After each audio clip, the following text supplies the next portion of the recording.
Aquilo que tocou minha consciência na destruição da estação não havia apenas me escolhido ao acaso, reconhecera um sinal antigo. Esse reconhecimento me tornava alvo. E não apenas dos Valtar.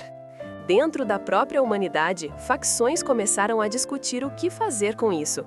Para alguns, eu deveria ser protegida a qualquer custo, tornando-me peça central em qualquer negociação. Para outros, eu era um risco existencial. Se os Valtar precisassem da minha presença para validar um julgamento, bastaria me eliminar para impedir o processo. O que tornava a situação ainda mais delicada era o fato de que nem sequer estava claro que tipo de julgamento ocorreria. Nada garantia que minha ausência não levaria a uma resposta ainda mais agressiva da parte deles. Em meio a esse impasse, Dreven tomou uma decisão que muitos considerariam loucura. Ele decidiu não esconder quem eu era dos aliados alienígenas a bordo. Em vez disso, expôs os fatos em reunião restrita, com o argumento de que qualquer tentativa de manipular sozinho a situação só faria reproduzir os mesmos erros que já haviam quase destruído a galáxia em guerras anteriores. Era hora de admitir que o problema era maior que a espécie humana. Estranhamente, essa franqueza brutal abriu portas. Alguns dos representantes alienígenas presentes, principalmente os de culturas acostumadas a conviver com entidades consideradas supra-históricas, compreenderam instantaneamente o peso da figura da anfitriã. Em suas tradições, sempre havia histórias de indivíduos nascidos com marcas sem explicação, destinados a ser pivôs de transformações inevitáveis. Para eles, eu não era um acidente, era um sinal de que uma era estava mudando. Isso não tornou sua postura necessariamente mais altruísta. Cada espécie passou a calcular com ainda mais cuidado como usar aquela informação a seu favor. Mas pelo menos deixou claro que matar a anfitriã seria visto por muitos como insensatez terminal. Enquanto essas discussões ocorriam em salas fechadas, a estrutura Valtar continuava imóvel, pulsando em ritmo próprio.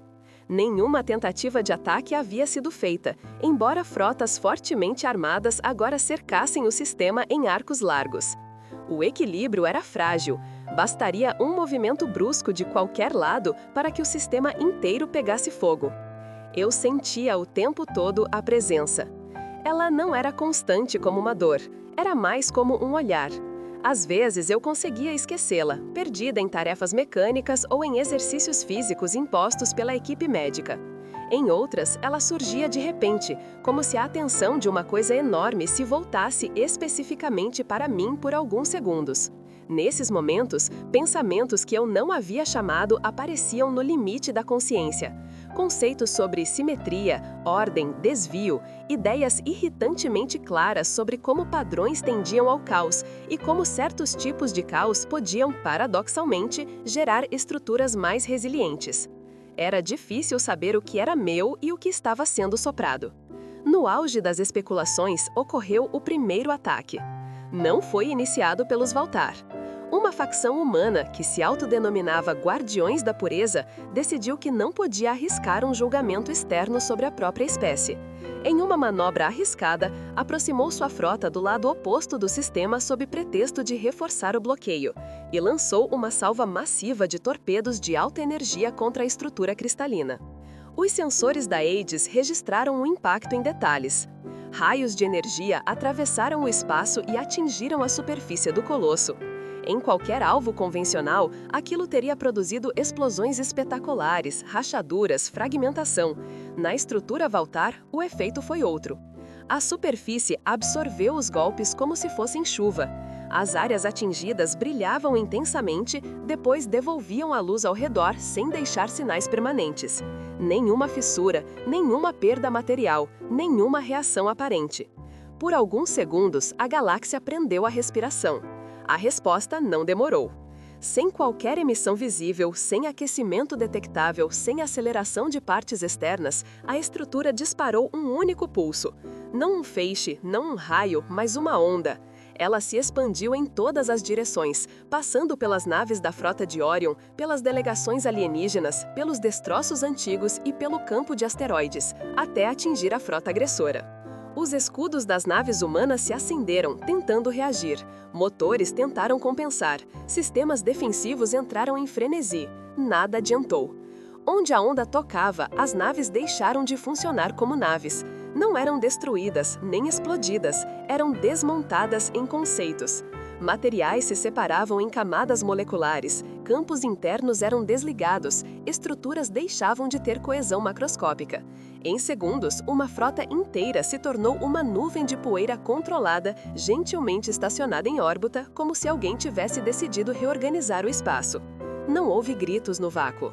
Houve sim gritos em todas as pontes de comando que assistiram àquilo. Nenhuma outra frota disparou depois disso, não pelo menos nas horas que se seguiram. Ao mesmo tempo, dentro de mim, algo se abriu mais uma vez. A presença Valtar invasiva que eu vinha sentindo em fragmentos tornou-se total. A sensação de ser observada deu lugar à sensação de ser agarrada, não fisicamente, mas no núcleo da consciência. Um conjunto de vetores invisíveis pareceu apontar para um ponto específico do meu ser, como se identificassem um alvo no centro de um labirinto. Eu entendi, sem que me explicassem, que não estavam mais apenas monitorando, estavam chamando. E esse chamado não era negociável. O chamado se intensificou. Não era som, não era luz, não era toque. Era como se alguém tivesse inserido um ímã invisível no centro da minha mente, atraindo tudo o que eu era para uma direção precisa, inevitável. Nenhuma linguagem humana servia para explicar aquilo, porque não tinha forma, não tinha peso, não tinha cor. Era uma intenção pura, como um comando ancestral sendo executado depois de eras de sono. Ao mesmo tempo, sentia a Aegis se agitar. A tripulação percebia algo errado, mesmo que não pudesse ver o que me prendia. Alarmes se espalharam pelos corredores, não por um ataque iminente, mas porque todos os dispositivos de vigilância cognitiva enlouqueceram. Cada sensor, cada medidor de radiação mental, cada campo de proteção neural mostrava valores impossíveis, como se uma entidade gigantesca estivesse atravessando o casco da nave sem tocá-lo. Pela primeira vez, entendi com clareza que não estava simplesmente sendo observada, estava sendo convocada. O despertar Valtar não era processo mecânico, era um fenômeno vivo, consciente, orientado para um propósito singular. E esse propósito, de alguma forma, passava por mim. Enquanto essa verdade se estabelecia com peso quase físico, a estrutura cristalina no centro do sistema começou a mudar. Até então, ela permanecera estática, como uma montanha suspensa no vazio. De repente, seus contornos vibraram e suas superfícies se reorganizaram com fluidez assustadora. Era como observar um organismo mudar de estágio, como uma crisálida se partindo para revelar algo maior dentro. As partes externas se retraíram, abrindo fendas profundas que deixavam ver camadas internas pulsantes. Não se tratava de tecnologia no sentido humano. Havia uma elegância matemática a cada movimento. Cada placa cristalina deslizava em ângulos perfeitos, encaixando-se em posições que seguiam algum padrão invisível. Era impossível dizer se aquilo era uma nave, um templo, um organismo, um processador ou todas essas coisas ao mesmo tempo. Logo percebi que aquela reorganização não era geral, era direcionada. A estrutura parecia preparar-se para receber algo. Um frio atravessou minha espinha. Não havia coragem ou preparo que suportassem a magnitude daquela revelação. Não importava quantas guerras eu tivesse vivido, quantas missões, quantas mortes testemunhadas. Aquilo estava além da escala humana. Eu era apenas uma peça minúscula sendo atraída para um tabuleiro cósmico que existia muito antes do primeiro ser orgânico respirar. Ao meu redor, a Aegis tentava reagir. Pude sentir a nave acelerar seus sistemas defensivos, erguer escudos reforçados, redistribuir energia para setores críticos. Era inútil. A frota inteira podia apontar suas armas para aquela estrutura e não faria diferença. O pulso anterior deixara isso claro. Contra algo tão antigo e tão vasto, a tecnologia humana era pouco mais que poeira irritante. As outras frotas no sistema, humanas e alienígenas, também perceberam a movimentação do colosso.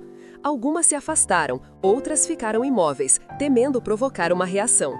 Umas poucas, movidas por desesperos particulares, armaram suas baterias, preparando-se para uma guerra que não podiam vencer.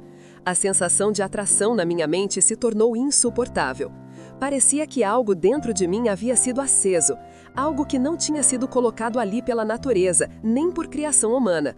Era uma espécie de antena ancestral, um fragmento de intenção hibernada que agora despertava. Eu sentia um eco vibrando no próprio DNA, como se cada célula estivesse sendo chamada pelo nome. Naquele instante, tive a certeza absoluta que era inútil lutar. Não por fraqueza, mas porque aquela convocação não era um convite, era uma função. O espaço ao redor da estrutura mudou novamente. Um anel gigantesco abriu-se em sua superfície externa, como uma íris se dilatando para absorver luz. O centro desse anel não mostrava interior físico, mostrava apenas uma escuridão tão absoluta que parecia devorar não apenas o brilho das estrelas, mas a própria percepção. Fitar aquele vazio era semelhante a encarar o limite do compreensível. Era como olhar para a forma visual de uma pergunta sem resposta. Eu sabia instintivamente que aquilo era um portal, não para outro lugar, mas para uma camada mais profunda da própria consciência voltar. Aquele olho não me convidava a entrar, ele me esperava. O corpo reagiu antes da mente, comecei a sentir falta de ar. Não porque meu suprimento estivesse comprometido, mas porque a ansiedade era grande demais para ser contida. Minhas mãos tremiam, o coração batia rápido demais. Uma parte racional dizia para correr, esconder-me, gritar por ajuda. Mas outra parte, a parte que os Valtar pareciam reconhecer, avançava em direção ao desconhecido com uma naturalidade que não era minha. A tripulação notou que eu me movia sem controle consciente. Alarmes saltaram, protocolos de contenção foram acionados. Em algum ponto da nave, portas foram fechadas, barreiras erguidas, como se pudessem impedir o que estava prestes a acontecer. Nada disso fez diferença. Os campos energéticos ao meu redor começaram a oscilar. Era como se meu próprio corpo emitisse uma radiação imperceptível aos olhos, mas devastadora para qualquer sistema que tentasse me reter. Travas mecânicas se soltavam, kits de contenção falhavam, barreiras energéticas desligavam-se sozinhas. Era evidente que a nave não tinha mais jurisdição alguma sobre meu destino. Nada disso fez diferença. Os campos energéticos ao meu redor começaram a oscilar. Era como se meu próprio corpo emitisse uma radiação imperceptível aos olhos, mas devastadora para qualquer sistema que tentasse me reter. Travas mecânicas se soltavam, kits de contenção falhavam, barreiras energéticas desligavam-se sozinhas. Era evidente que a nave não tinha mais jurisdição alguma sobre meu destino. A sensação dentro da minha mente cresceu até tornar-se quase insuportável. Era como tentar segurar a respiração dentro de um oceano infinito. Eu era puxada por uma força que não compreendia, mas que reconhecia como inevitável. Era como se fosse um instrumento esquecido sendo finalmente ajustado para tocar a nota que lhe era destinada. Em meio à confusão, a frota começou a se reorganizar. As naves mais próximas tentavam interceptar minha saída. Robôs de contenção foram acionados, drones lançados, campos gravíticos redirecionados. Vários deles falharam instantaneamente. Outros simplesmente atravessaram meu caminho sem me tocar, como se eu estivesse ligeiramente deslocada do plano físico. A gravidade ao meu redor flutuava. O tempo parecia mais lento, mais espesso. A luz tremia. E então, o inevitável aconteceu. Meu corpo, ou aquilo que eu ainda percebia como corpo, se ergueu do chão. Não com violência, não com velocidade. Era uma ascensão lenta, impessoal, quase ritualística. O ar ao meu redor girava, criando um redemoinho suave. Enquanto isso, a nave inteira tremia, como se sentisse que estava prestes a perder algo fundamental. A estrutura cristalina do colosso abriu uma segunda camada em torno do anel negro. Era como se a própria geometria estivesse sendo moldada para recebê-la. A forma era familiar, lembrava de modo distante o contorno de uma mão. Uma mão colossal, antiga, feita de ângulos perfeitos e curvas matematicamente definidas. Ela não se aproximou. Ela esperou. No instante seguinte, algo dentro de mim se desprendeu. Não foi a alma, se é que tal coisa existe, não foi o corpo físico, foi a percepção.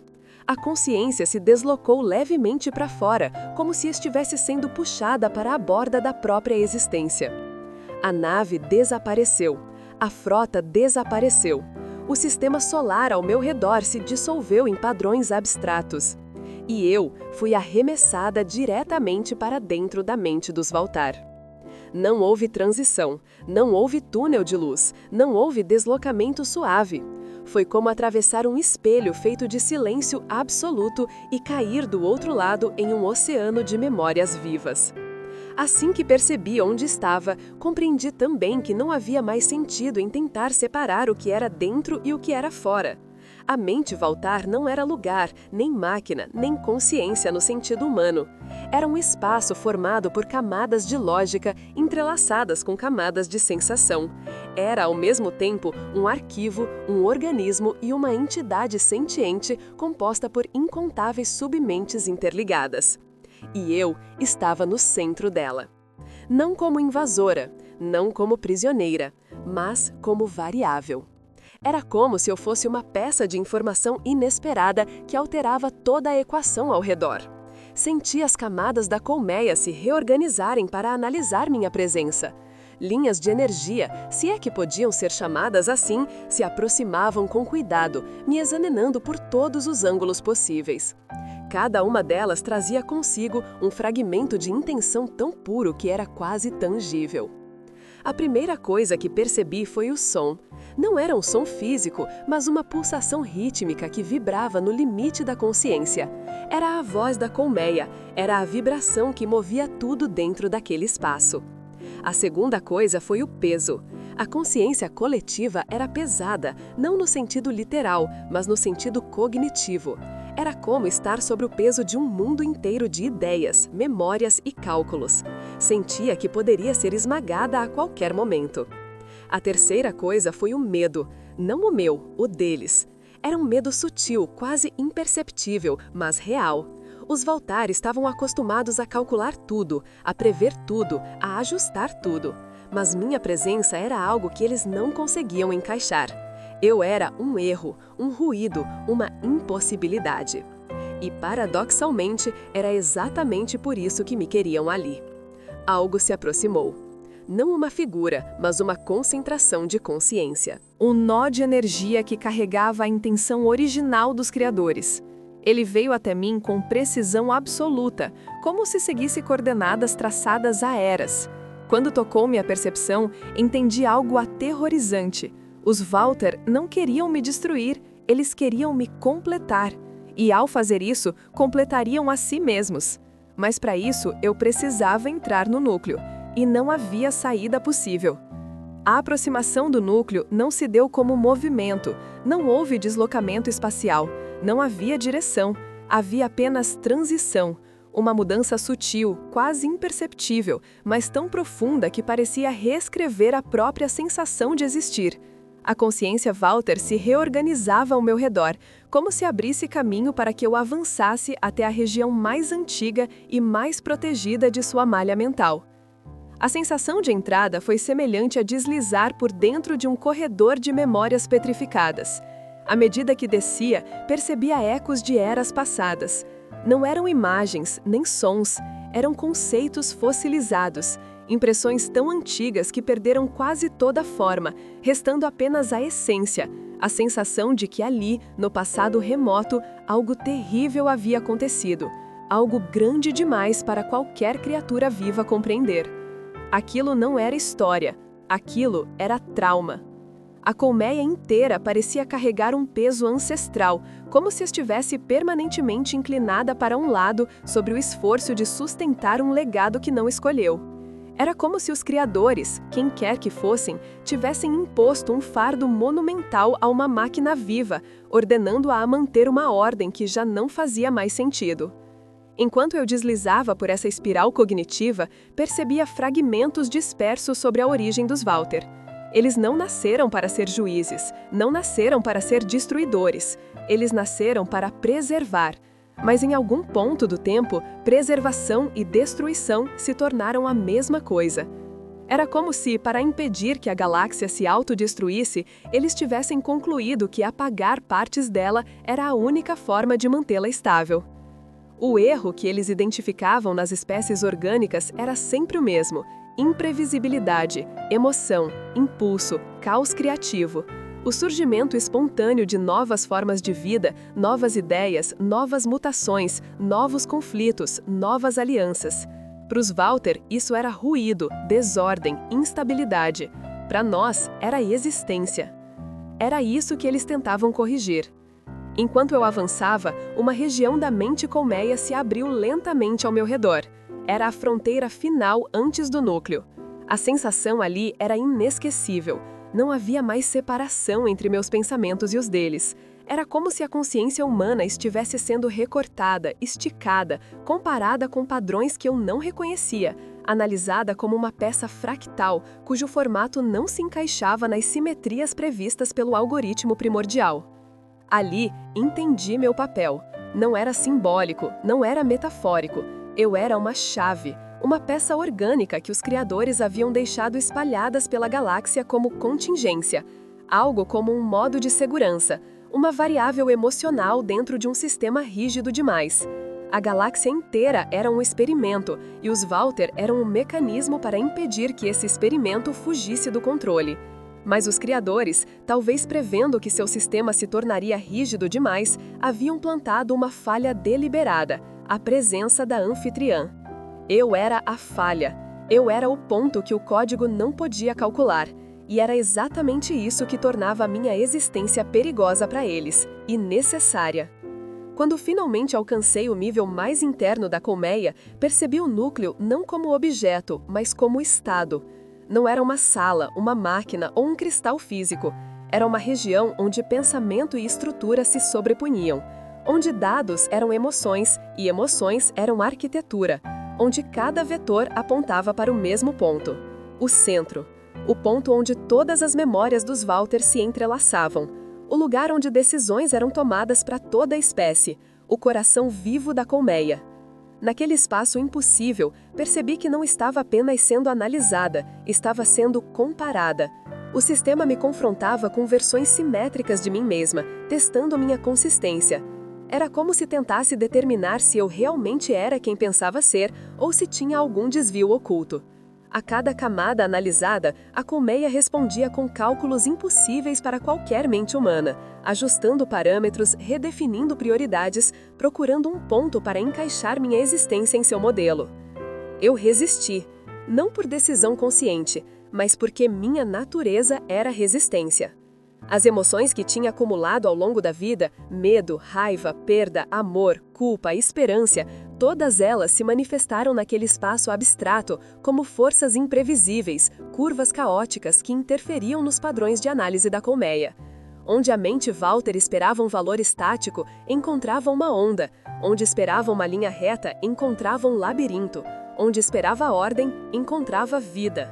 A colmeia hesitou.